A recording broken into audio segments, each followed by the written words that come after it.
Eu acho que ficou evidente, né, a resposta da professora Tayara de por que ela foi convidada. Não vou falar mais nada sobre isso, posso falar depois comigo.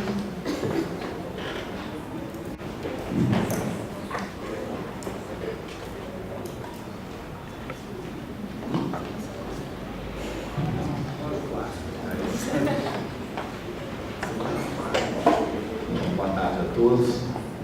Queria começar agradecendo as organizadoras e organizadores, não só desse evento, mas da revista. Eu sei que eu fiquei muito honrado de ter me entrevistado.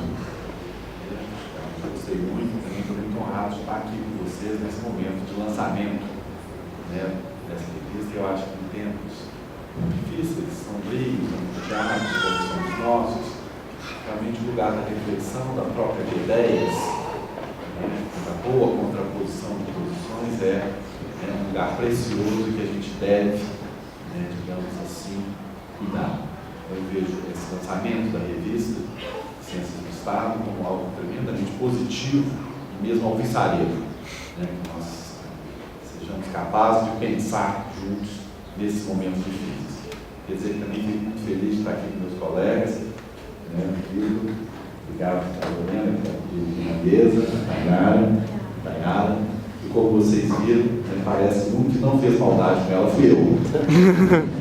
Talvez tenha prejudicado um pouco as leituras dela, mas enfim, isso foi involuntário. E eu queria, na verdade, aproveitar, já que fui precedido tanto por uma exposição, nada modesta, ao contrário, bela síntese feita, e também a exposição da Tayara, e de compartilhar com vocês, talvez essa ideia apareceu em várias falas, uma certa angústia diante, enfim, do momento que vivemos. O que eu vou tentar muito modestamente fazer com vocês é talvez tentar transitar dessa angústia, que eu acho que deve ser vivida como tal, eu acho que infelizmente temos motivos para isso, transitar dessa angústia para o campo conceitual, de como pensar, digamos assim, a questão da proposta das fronteiras da democracia com os regimes autoritários. De alguma maneira, acho que há várias maneiras de pensar essa fronteira, e eu vou tentar fazer uma transição, então, para um conceito. É só isso que eu quero fazer. E por que eu gostaria de fazer isso? Porque, evidentemente, talvez haja uma abordagem que nós todos esperemos um pouco, estamos aqui numa faculdade de Ciências do Direito e de Direito, que seria pela via de uma análise da legalidade. Afinal, se hoje o conceito de tirania ele não designa propriamente formações políticas atuais, ele pode, a meu ver, ainda ser usado, talvez de forma metafórica, mas porque ele ainda consegue designar algo que é o lugar do governo ilegítimo. O tirano não é legitimidade, o governante que exerce o poder necessariamente de forma violenta, é o governante que exerce o poder de forma ilegítima. E é por isso que nós podemos sim usar a ideia de tirania, não para descrever regimes contemporâneos, dada a complexidade mesmo das formas políticas contemporâneas, mas acho que nós podemos nos aproximar da ideia do regime legítimo, compreendendo como aquele governante que chega ao poder pela via ilegítima. Então, o tirano é fundamentalmente isso, e não necessariamente aquele que exerce de forma violenta o poder.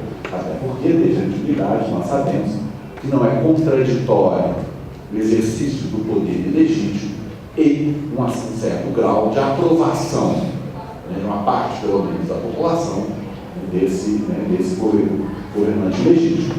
Até porque, se de todos os tiranos fossem igualmente odiados por todos com a mesma intensidade, essa é a questão que se colocava lá com esse, lá no Renascimento, ele vai perguntar como pode um tirano funcionar.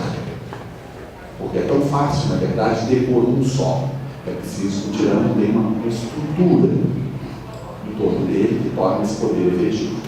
Mas isso apenas, eu queria apenas alimentar um pouco, digamos assim, o território, né, dessa nossa angústia contemporânea e angústia atual sobre a natureza dos regimes, né, e, sobretudo, dos regimes, né, autoritários.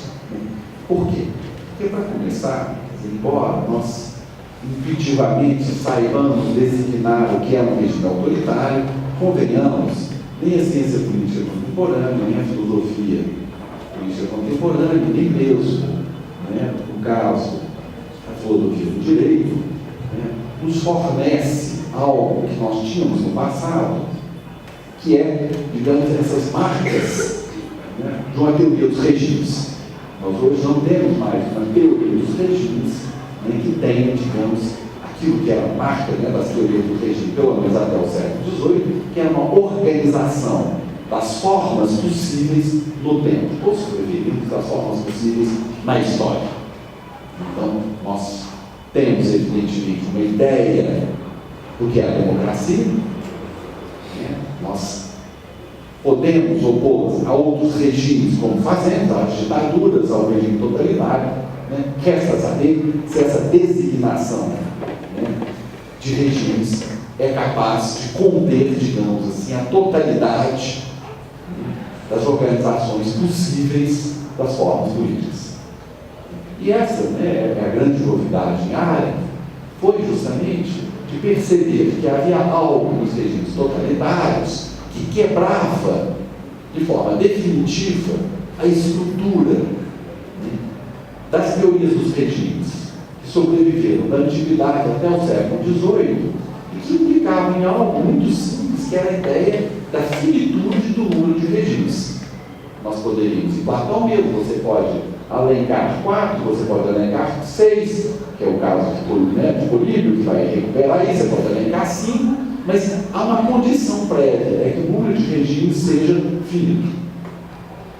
Ora, a, entre aspas, descoberta do regime totalitário coloca em xeque a ideia de que há um número finito de possibilidades de ordenação das formas de domínio. E é isso que a análise vai chamar de uma novidade radical. E é interessante pensar que, ao sair da Segunda Guerra Mundial, alguns autores, né, particularmente Benedetto Croce, por exemplo, de uma forma diferente, mas também tem um vão resistir a essa ideia de que maneira, classificando os regimes ditos totalitários como algo que nós chamaríamos hoje um ponto fora da curva, uma excrescência que havia terminado com a guerra. É evidente que essa maneira de abordar, né, nos anos 50, o final dos regimes totalitários, ficará comprometida diante do fato de que o regime, ao regime stalinista, não se seguiu de fato, né, um regime democrático ou outro, mas sim uma outra forma, né, totalitária. Então, isso, evidentemente, deu, né, ganhos, né, à maneira como a Hannah Arendt percebia essa novidade do regime, dizendo algo terrível para nós, é que nós somos capazes de reordenar nossas formas de vida, eu não diria de forma infinita, mas de forma aberta, e que essa novidade, é o conceito que ela usa, não tem, digamos assim, uma conotação ética, né, garantidora, como se fôssemos capazes só de inventar bons regimes. Ao contrário, o regime totalitário é novo, é algo que surge, né, e que coloca em xeque toda uma estrutura de pensamento clássico em torno de um número finito de regimes, e, no entanto, é um regime ruim. Ou seja, nós somos capazes de inventar, né, o mal, tanto quanto talvez sejamos capazes de inventar o bem. E aqui, gente, eu vou só fazer um pequeno parênteses, há uma larga tradição na filosofia de dificuldade de se pensar o mal. E de Platão passando a Agostinho. E chegando à própria área, né, uma das soluções, passando por Kant naturalmente, uma das soluções, digamos, mais comuns na filosofia é dizer que o mal não tem essência. Ora, algo que não tem essência não pode ser criado como tal. Usando a linguagem agostiniana, o mal seria, né, tanto os regimes totalitários, apenas esse desvio na curva de uma essência que não pode ser materializada.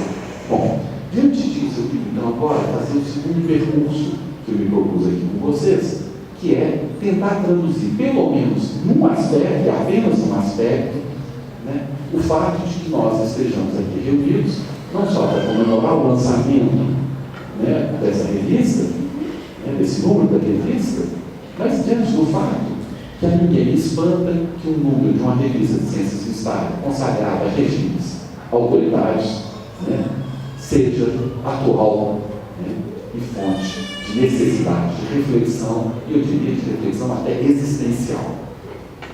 Então, a primeira via que nós poderíamos nos aproximar, digamos, dessa fronteira, como eu disse, seria uma análise da legalidade e ilegalidade dos regimes.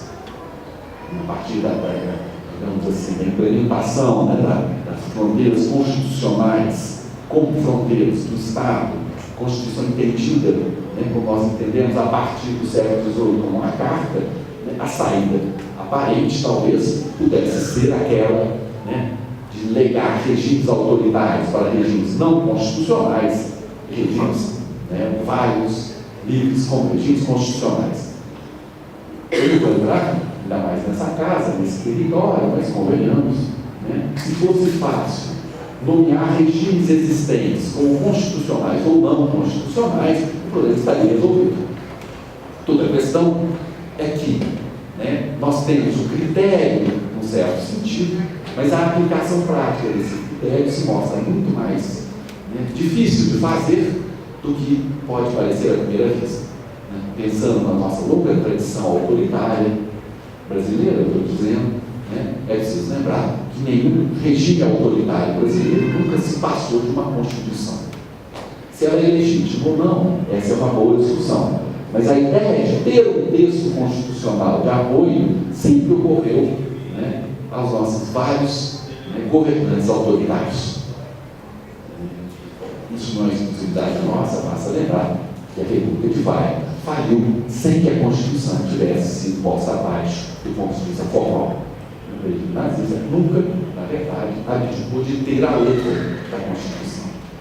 Mas eu não vou entrar nessa polêmica, eu queria, para aproveitar o tempo que me resta, no entanto, pensar se do ponto de vista até existencial, Rafael lembrou, né, de dimensão fenomenológica do pensamento da arte, se a fenomenologia, de alguma maneira, né, pode nos ajudar a abordar essa crise. É como se nós estivéssemos à carta, e isso eu confesso que também estou à carta, né, de um parâmetro que nos ajudasse a olhar o tempo presente. Nós temos um parâmetro, como eu já lhes disse, que vem do campo do direito, da filosofia do direito, e são as próprias leis, que se mostram, muitas vezes, muito mais difíceis de serem abordados. Haja vista, por exemplo, né, todo o debate da atualidade brasileira, né, se o processo de destituição da presidente foi ou não legal. É verdade? Muito do debate acabou sendo travado em torno, digamos, de minúcias que definiriam ou não, né, a legalidade desse processo. Então, veja bem, né, que eu pessoalmente não acredito que tenha sido, né, nem legal e nem legítimo, né, mas isso é uma discussão, digamos assim, que não pode ser posta dessa maneira, como se eu estivesse dizendo abertamente para a sociedade como um todo brasileiro, como se fosse uma evidência. Não é uma evidência porque justamente não é o campo da evidência pensar os regimes autoritários diretamente como constitucionais ou não, como legais ou não, até mesmo como legítimos ou não. Vamos deixar esse campo para vocês. Eu vou recorrer a um autor, né, ainda do grande século XVIII, quando ainda tínhamos teorias dos regimes para nos ajudar, teorias dos regimes consistentes, que é Montesquieu, né? É algo banal, digamos, para aqueles que conhecem Montesquieu, mas que eu queria, no entanto, né, recorrer a ele para tentar ver se ele nos ajuda aqui hoje. Montesquieu, num determinado momento, vai dizer o seguinte, né, ele separa os regimes entre a natureza e o princípio. Pois bem, diz ele, aqui eu cito, né, o Espírito das Leis, entre a natureza do governo e seu princípio, há essa diferença. A natureza é o que o faz ser como é. princípio é o que o faz agir. A primeira constitui sua estrutura particular. E a segunda, as paixões humanas que o movimentam. Pois bem, deixemos a natureza para a descrição formal dos regimes. Eu queria agora tentar pensar com vocês se essa referência ao princípio, como algo que nasce de uma paixão, pode nos ajudar, pelo menos, num certo âmbito, a entender, ou pelo menos a abordar essa pergunta angustiante: estamos ou não vivendo já no regime autoritário? Então eu estou deixando essa a natureza, digamos, na linguagem montesquiana, diria mais claramente respeito à estrutura das leis. Eu estou querendo pensar das paixões. Porque, convenhamos, esses momentos em que o tema mesmo dos regimes autoritários se apresenta para nós, causam-nos paixões. Quais são elas? Então aqui é preciso talvez tentar pensar qual a paixão que estrutura um regime autoritário. É claro que na linguagem montesquiana é o despotismo que surge no seu horizonte. Mas, como eles dizem, palavras como despotismo e tirania podem e devem ser recuperadas, desde que nós não tenhamos a pretensão de que elas descrevem estruturas de poder. Mas elas descrevem formas de ordenação, inclusive formas de ordenação, eu diria, para usar uma palavra do século XVIII, dos nossos sentimentos. Ora, o que estrutura um regime despótico, tirânico, digamos hoje, autoritário? O sentimento da Montesquieu que estrutura e, portanto, como ele diz, é o que o faz agir. Porque a natureza, nós poderíamos dizer, é a arquitetônica do regime. Mas o que faz com que o regime seja capaz de ser o poder? Ou seja, que o faz capaz de aplicar aquilo que ele imagina ser os seus desígnios sobre aqueles que vivem sob essa égide. É preciso, o poder é preciso que ele seja capaz de agir. Caso contrário, ele não será um poder. É preciso que ele seja capaz, para usar uma linguagem weberiana, de fazer os outros cumprirem ações que são próprias do seu desígnio interno enquanto poder. Ora, no regime despótico, aquilo que faz agir, ou se nós traduzirmos por outra palavra que não está em Montesquieu, não interessa, o que o torna eficaz. O que o torna eficaz é o medo. Então, aqui eu recolho o primeiro índice. Aí eu não quero ficar falando do meu tempo, mas eu recolho o primeiro índice, é quando o medo começa a perpassar não apenas as relações interpessoais, mas as minhas relações com os organismos estatais e outros, é que eu percebo que algo vai mal. Que algo vai mal porque, evidentemente, nós também podemos pensar nessa liberdade, essa palavra tão difícil de ser, digamos assim, abordada, mas nós podemos pensar, do ponto de vista, por exemplo, da tradição republicana, como aquele espaço da ação. A liberdade pensada do ponto de vista da tradição republicana é, sobretudo, liberdade de agir. Ora, o medo é justamente essa espécie de barragem que faz com que, numa lógica montesquiana, uma sociedade republicana, é aquela capaz de virtude, uma paixão pela coisa pública, uma sociedade despótica é aquela que o medo se infiltra nas várias formas de relação que constituem um Estado. Para terminar, não cansá-los, nem está passando o tempo, eu diria que talvez esse parâmetro que pode parecer abstrato, em primeiro lugar, para quem de nós sentimentos é algo abstrato. Ao contrário, sentimentos costumam ser aquilo que dominam o nosso cotidiano. Todos nós temos sentimentos, e os sentimentos contraditórios o tempo todo. Mas tem uma parte curiosa, que vai para fechar, É um relato do Boris Pasternak, em que ele diz que muitas pessoas comemoraram a chegada da Segunda Guerra ao território soviético. Porque assim, comemorar uma guerra é uma coisa um pouco, bom, sobretudo uma guerra, não é tão grave. Ele dizia por quê? Porque o medo tinha se tornado concreto. Você tinha medo dos bombardeios, medo da chegada das tropas, mas você não tinha esse medo difuso que é o constituidor do regime despótico. E aqui, já que nós começamos e passamos para a Arendt, eu termino com ela. Por quê? Porque para a Arendt, dentre outras coisas, é justamente o terror, essa infiltração nos poros mesmo da vida social que dá sustentação ao regime, que sucede na escala dos horrores à tirania e ao despotismo. É o terror que faz agir um regime totalitário. Então, há um índice que talvez nós possamos aproveitar essa breve visita, digamos, às teorias dos regimes do século XVIII, é que ela nos lega essa ideia de que no nosso tempo é a infiltração do medo, e que adquire a sua forma total com o terror nos regimes totalitários que indicam a chegada da ameaça autoritária. É quando nós passamos a não mais confiar na esfera pública como lugar da liberdade da palavra, e pior, da esfera privada como aquilo que resguarda o seu campo de existência enquanto indivíduo. É quando essas esferas se misturam e que são igualmente lugar do medo. Tem um belo livro do Figes, saiu no Brasil como Os Sussurros, o título original era Os Sussurradores, na verdade, mas que descreve justamente essa cena dos anos 30, no caso, na União Soviética, em que as paredes passam a falar. E hoje nós já entramos, talvez como índice, e os Facebooks começam a falar.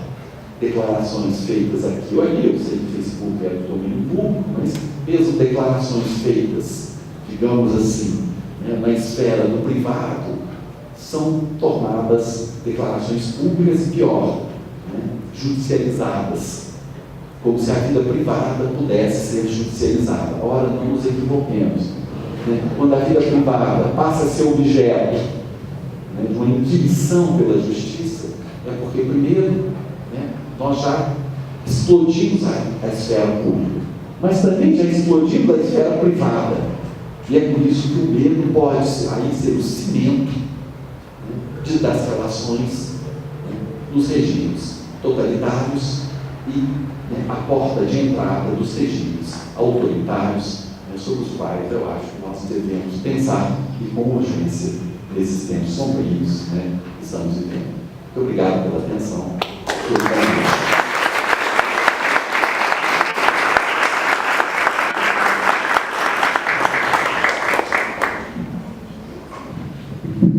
Bom, agradecer para você.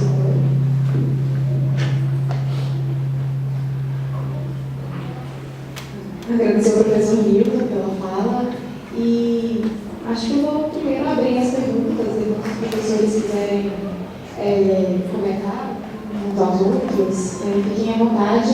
Só antes de mais nada, eu queria convidar a Mariana para poder divulgar um evento que vai ver o que a gente está falando, então, brevemente.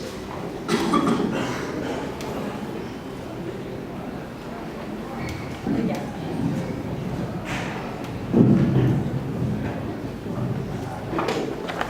Gente, boa tarde. Meu nome é Mariana, sou estudante da faculdade. Eu aqui para divulgar o congresso, o terceiro Congresso Internacional sobre Justiça de Transição.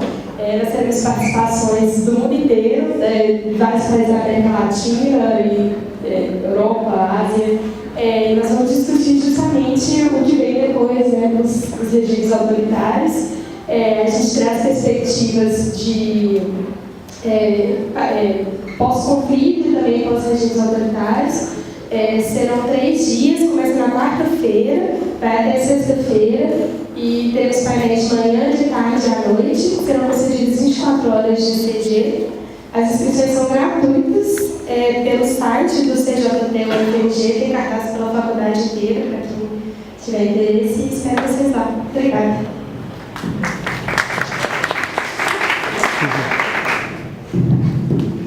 Bom, vamos abrir para perguntas, então. Quem vai inaugurar a nossa mesa de debates? Edgar. Dá para falar daqui? Eu acho que todo mundo consegue ouvir lá. Não, lá em cima dá para ouvir. Quê? Bom, meu nome é Gabriel Perdigão, sou aluno aqui da faculdade. Minha pergunta talvez seja mais para os arindianos da mesa, na realidade. E aí uma questão, na minha concepção, acho que talvez, possivelmente uma concepção equivocada até de republicanismo, enquanto um projeto de realização da totalidade da possibilidade política dos sujeitos na sociedade, ou coisa do gênero, me parece um projeto não acabado, talvez, não sei se não acabado seria a melhor expressão, talvez um projeto não suficiente em dois sentidos. Primeiro, porque a simples realização política não seria de fato uma realização do humano no total, da emancipação humana no geral. E segundo, a realização daquilo que não é realizável. Porque pensar na reestruturação do político sem levar em consideração as outras esferas da vida humana me parece um tanto quanto problemático. Isso sempre me deixou um pouco perdido quando eu tinha contato com autores que trabalhavam esse tipo de questão. Não sei se minhas questões ficaram claras o suficiente, mas eu queria só saber quais seriam as saídas que os próprios autores dessa linha de pensamento dariam para esse tipo de questionamento de a simples realização política não é suficiente nem possível enquanto somente política, dado uma estrutura e aí passando um ponto de referência marxista, enquanto não transformação total da produção da vida em sociedade.